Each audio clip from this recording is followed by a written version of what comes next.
Price Lord. கர்த்தருடைய பரிசுத்த நாமத்துக்கு ஸ்தோத்திரம். இந்த கால நேரத்தில் கூட மறுபடியும் கூட தேவன் கொடுத்த ஒரு பெரிதான கிருபைகளுக்காக நான் ஏசப்பாக்கு நன்றிகளை செலுத்துகிறேன். இந்த கால நேரத்தில் கூட கர்த்தர் தாமே நம்மளோடு பேசுவாராக. இந்த நாளில் கூட கர்த்தர் கொடுக்கிற ஒரு வார்த்தை, ஒரு வசனம், அது என்னவென்று சொல்லி நாம் பார்க்கலாம். சங்கீதம் 111 சங்கீதம் 10 வசனம் ನಾನು ವಾಸಿக்கிறேங்க. ಕರ್ತನ ಭಯವು ಜ್ಞಾನದ ಮೂಳು, ಆತನ ಆಜ್ಞೆಗಳನ್ನು ಕೈಗೊಳ್ಳುವವರಿಗೆ ತಿಳುವಳಿಕೆ ಇದೆ, ஆத்தனா ஸ்தோத்திரவு எந்தெந்திகு நில்லுத்ததே. பாருங்க, இந்த கால நேரத்தில் கூட கர்த்தர் நம்மளோட பேசுகிற காரியம் என்னன்னு சொல்லி பார்க்கும்போது வேதவசனம் எனக்கு தெளிவாக சொல்லுது. என்னன்னா, தேவனுடைய பயபக்தியே ஞானத்தின் ஆரம்பம் என்று சொல்லி நாம் பார்க்கிறோம். அவருடைய கட்டளைகளை கீழ்ப்படிவதே நம்மளுக்கு தெளிவை உண்டாக்கும் என்று சொல்லி நாம் பார்க்கிறோம். இந்த கால நேரத்தில் கூட நாம் நிறைய காரியங்களுக்காக நாம் பயப்பட்டு கொண்டு இருக்கிறோம். இந்த உலகத்தில் எத்தனையோ காரியங்கள் நம்மளோட வாழ்க்கையில் வரும். எல்லா காரியத்துக்கும் நம்ம என்ன பண்ணுறோம்னா பயப்படுறோம். ஆமாம் இல்லைங்களா?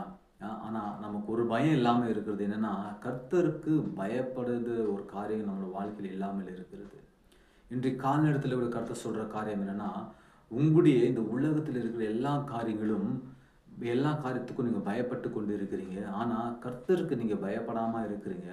இன்றைக்கு கர்த்தர் சொல்கிற காரியம் என்னன்னு சொல்லி பார்க்கும்போது, நீங்கள் தேவனுக்கா கர்த்தரோட சமூகத்தில் ஏசப்பா அவர் கொடுத்துருக்க கட்டளைகளுக்கும் நம்மளை உன்னையும் என்னையும் படைத்த சிருஷ்டித்த தேவனுக்கு நாம் பயபக்தி நடக்கும் பொழுது நிச்சயமாய் இந்த உலகத்தில் உங்களை என்னென்ன காரியங்கள் பயமுடுத்துதோ அந்த எல்லா காரியங்களும் தேவன் மாற்றி போடுவார். நீங்கள் செய்ய வேண்டிய காரியம் ஒன்று தாங்க. நம்ம எல்லாத்துக்கும் நம்ம முக்கியத்துவம் கொடுக்குறோம் இல்லைங்களா? ஆனால் தேவன சமூகத்தில் வருவதுக்கோ இல்லை ஜெபிப்பதுக்கோ தேவனை ஆராதிப்பதுக்கோ நம்ம முக்கியத்துவம் கொடுப்பதில்லை. ஏன்னு சொல்லி பார்க்கும்போது நமக்குள்ள பயம் இல்லை.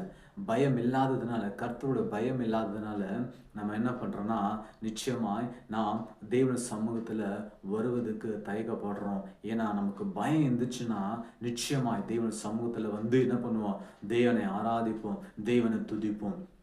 இன்றைக்கு இந்த கால நேரத்தில் ஒரு கர்த்தர் சொல்கிற காரியம், உங்களுடைய வாழ்க்கையில் ஒரு தெளிவு வரணும், உங்களுடைய வாழ்க்கையில் நீங்கள் ஞானத்தில் பெருகணும், நீங்கள் எல்லாத்துலேயும் ஆசீர்வாதமாக இருக்கணும் அப்படின்னு நீங்கள் விருப்பப்பட்டீங்கன்னா நீங்கள் செய்ய வேண்டிய காரியம் என்னென்னா, சங்கீதம் 111 சங்கீதம் 10 வசனம் சொன்னது போல் தேவனுக்கு பயப்படுதலே ஞானத்தின் ஆரம்பம் என்று சொல்லி பார்க்கிறோம். அது மாத்திரமில்லை, அவரோட கட்டளைகளை கீழ்ப்படிஞ்சு நடப்பதே நம் தெளிவான ஞானத்தை, தெளிவான புத்தியை கர்த்தர் நமக்கு கொடுக்கிறார் என்று சொல்லி பார்க்கிறோம். அப்போது இந்த 2 காரியங்கள் நம்ம வாழ்க்கையில் இருக்கும் பொழுது நிச்சயமாய் நாம் தேவனுக்கு நன்றிகள் செலுத்துகிற பிள்ளைகளாய் மாறப்படும்.